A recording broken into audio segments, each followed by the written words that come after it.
Today we'll be talking about the good, the bad, and the ugly of SuperSuites.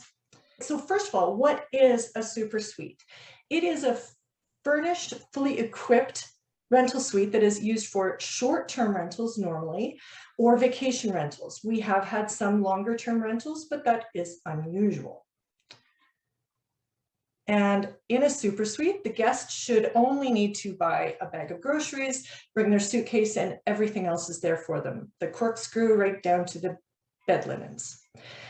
And you've got to have some nice linens, matching dishes, all the standard electronics, nice TV, that sort of thing, and bedside lamps, everything. And of course, a few decor items. You want it to look like a home. So what are the good points about SuperSuites? Well, the big thing is the rent. It is substantially higher than regular rentals or furnished rentals. For example, we have a two-bedroom condo, which as a regular rental, we would get about $900 a month for, but as a SuperSuite, we're getting at least $1,600 a month. So that's if they're renting by the month, it's $1,600. If people are renting by the week, it's actually higher. And most tenants rent sight unseen. So you have no hassles of showings and all of that. It's booked online and you don't even really have to do anything. So there are no hassles with the Residential Tenancies Act and evictions. I know in Alberta, we're pretty landlord friendly. It's really balanced.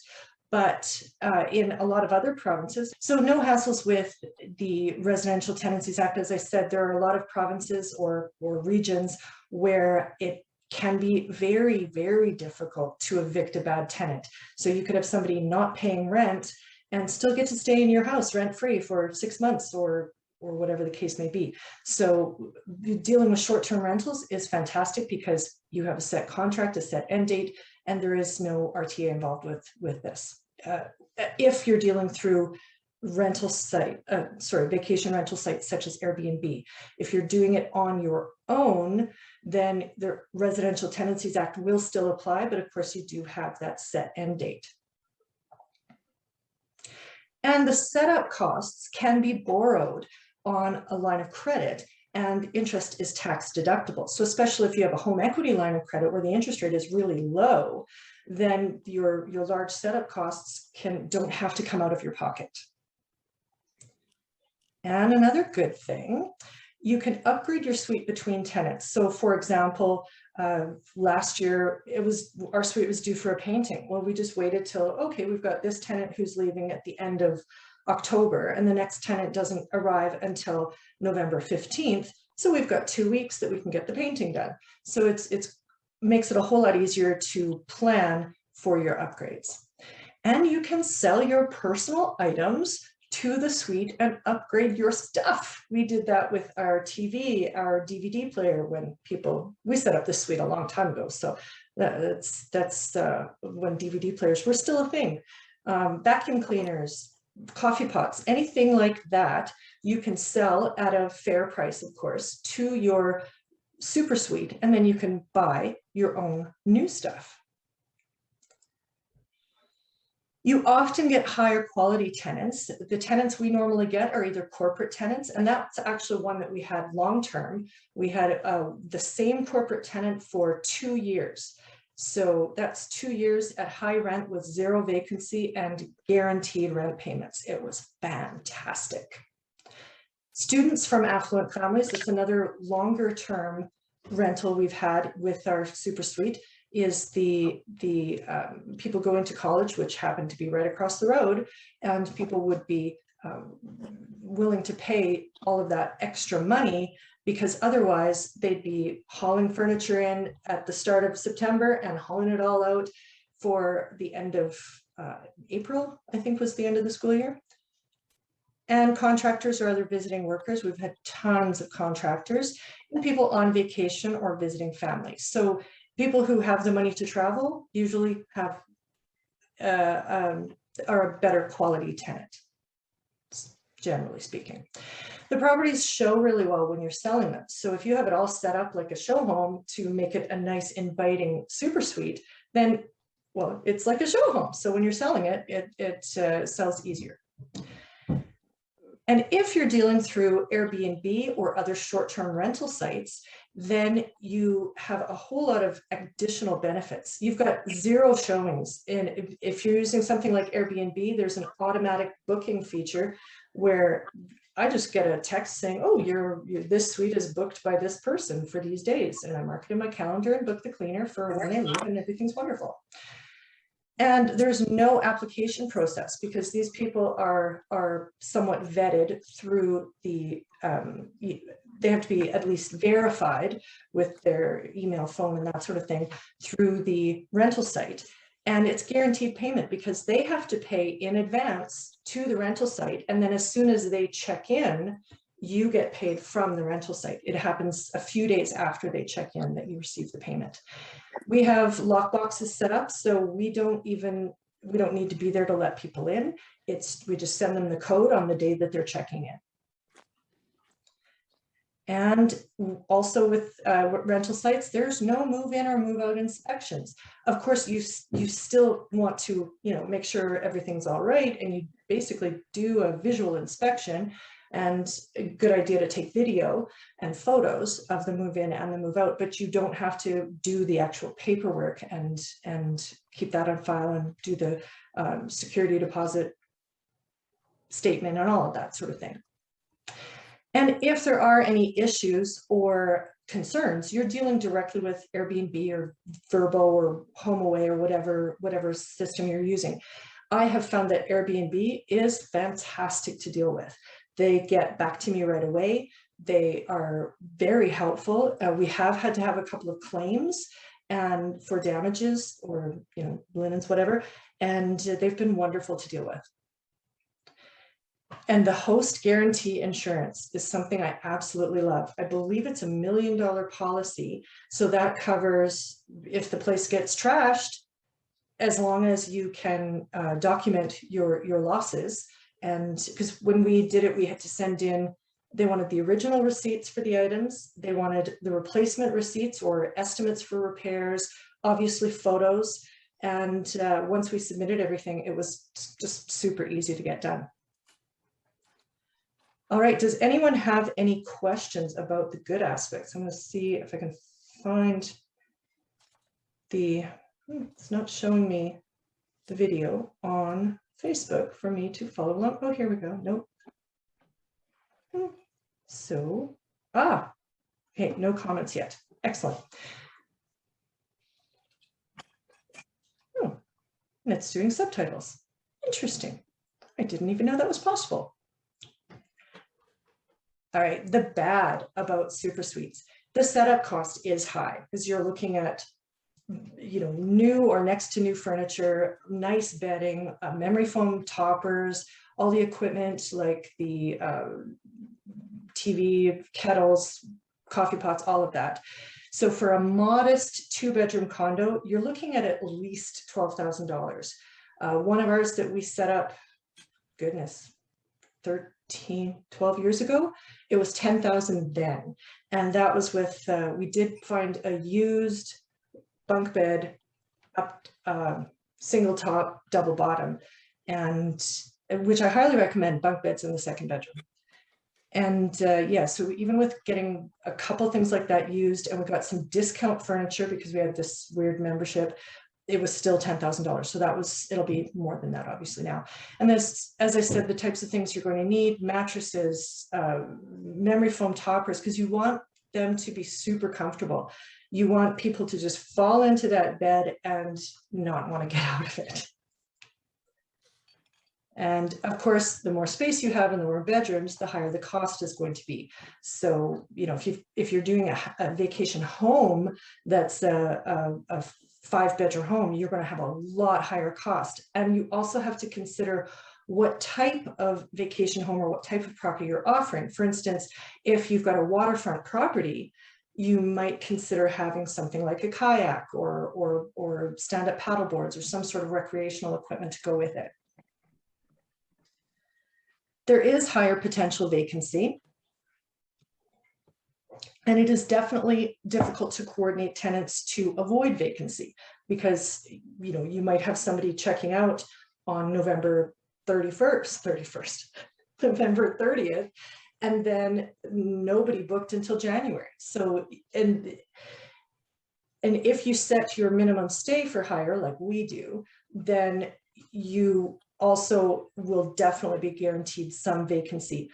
That being said, we have only had, oh goodness, only a few weeks a year. So not really that much more than a regular property, a regular rental. And of course, there has to be a complete professional cleaning and sometimes carpet cleaning. And, that'll have to be done more often, obviously. And that is all at your expense. Now, if you're dealing with a rental website like Airbnb, you can have that cleaning fee added as a surcharge to the rental. If you're doing it privately, then it depends how you want to do it, because if you're able to charge a security deposit, which some locations are, some aren't. So if you're able to charge a security deposit, you can just have it agreed that the cleaning will come out of the security deposit. So how you charge it depends. An issue with something like Airbnb is that your cleaning cost is set. So ours, for instance, for the 2-bedroom condo is $150. And if the person is terribly messy, the cost will be higher. And if we have to clean the carpets, well, that's automatically another $150 or something dollars. So the cleaning can be an issue. It can cut out of your profits. Utility costs, same thing, because all of these are going to be utilities included rentals. So if somebody is running the air conditioner at full blast 24/7, you're going to have higher bills. Most short-term rentals now do require a business license, so you have to apply to your municipality to get one. It's not that expensive and it's not that difficult to do. And I highly recommend having it. And in fact, if you are going through Airbnb and rental sites, it is a requirement that you have a business license in order to be able to deal with them. And the suites themselves are only allowed in certain areas. Some municipalities and Residential Tenancies Act do restrict short-term rentals. For instance, in condos, in some places, the condo can say, no, not allowed, and not because it's a rental, because I believe in most places, condos can't restrict rentals, but because it's a business that requires a business license. And under that, they can deny you. So you do need to be careful if you're a condo.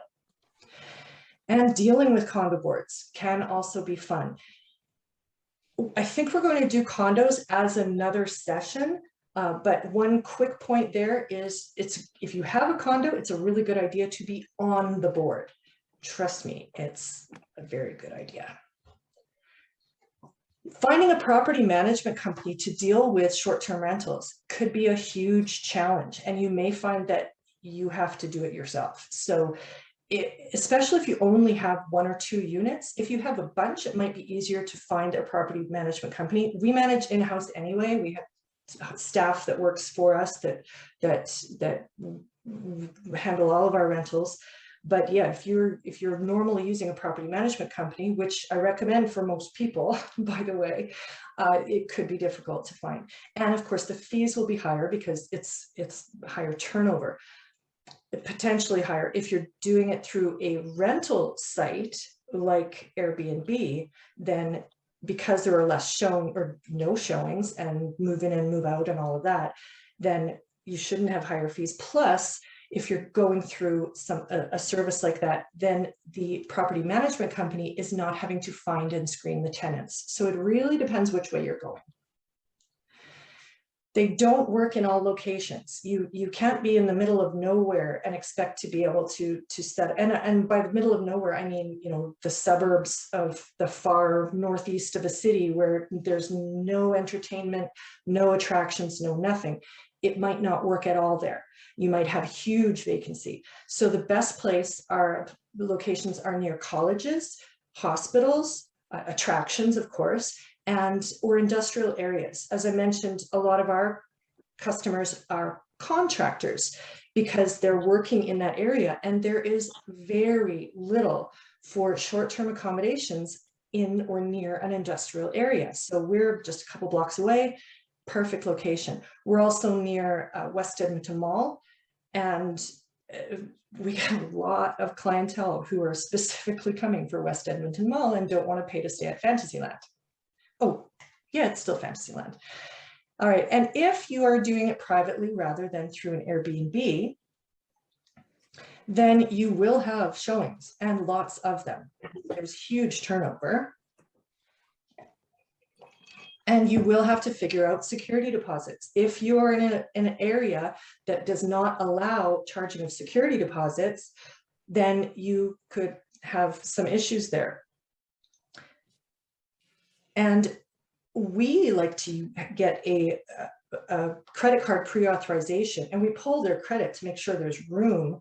I mean, obviously we pull their credit, but one of the reasons is to make sure there's room on that credit card in case we need to charge for damages. And you will have to have your credit card pre-authorization should be very specific and outline exactly what could potentially be chargeable. So even if you can't charge a security deposit, you definitely should have the credit card authorization either way, and then that should help you be covered. And you will need to do move in and move out inspections, the official kind, and so it's a lot more work. The landlord is responsible for all contents. So dishes get broken and furniture wears out and mattresses sag and need to be replaced. And so much bedding. Oh my goodness. I actually have a shelf in my office that is dedicated to extra bedding because it is unbelievable how often bedding gets stained and ruined. And it's things like, oh, somebody might have had a bleeding nose in the night or something like that, or makeup. Some makeup just does not come off. Glitter nail polish, that was a good one. Pasta sauce.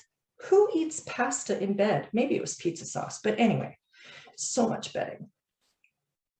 And of course, you need to have nice bedding that feels luxurious. So it's, and you know, when you see it on sale, buy some extra for sure. And yes, my lovely brand new microfiber sheets were ruined in less than a week. One guest ruined a whole lot of bedding. But that's where that host guarantee comes in nicely. All right, any questions? Okay. And the ugly. There's really not much ugly about short-term rentals.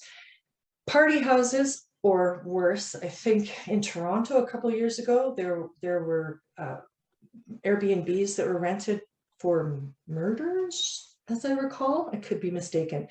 But party houses, that is a big problem. One of the ways that we get around that is we have a 6-day minimum stay. So if you only have a 1 or 2 day minimum stay, well, that's perfect for a party house because yeah, let's rent this for a weekend. It's way cheaper than getting a hall.